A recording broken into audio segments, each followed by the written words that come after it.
Parents, welcome back to my YouTube channel dear educator junior.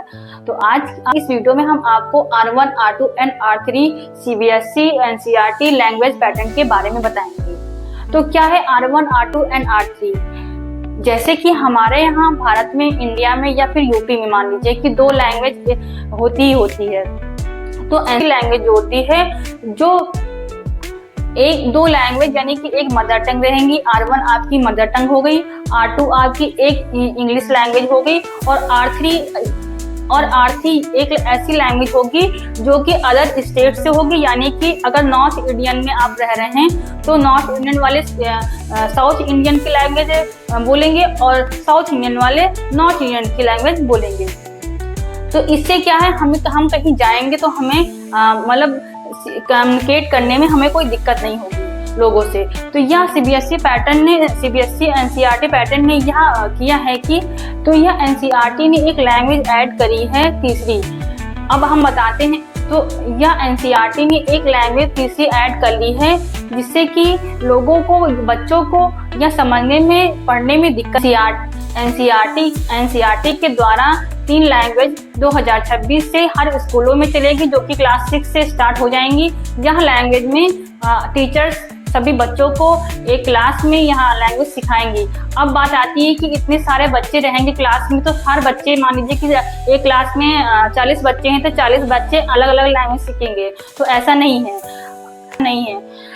30 बच्चे एक ही same language सीखेंगे जो स्कूल वाले प्रेफर करेंगे उनको। यानी कि अगर बंगाली है तो बंगाली ही सीखेंगे।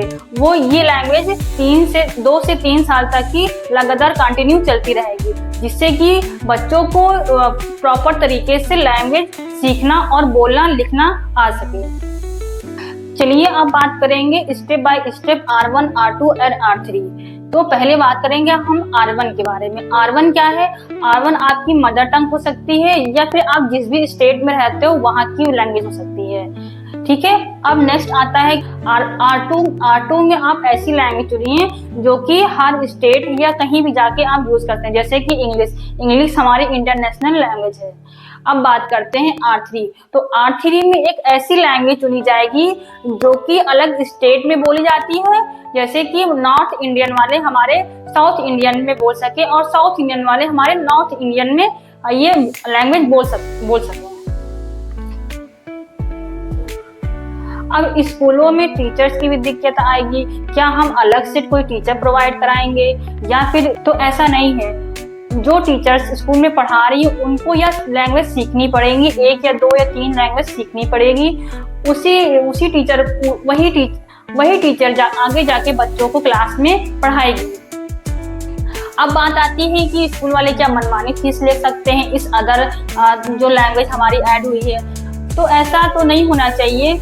जो फीस आप लग रही है उसी में ये कंटिन्यू फीस चलती रहेगी।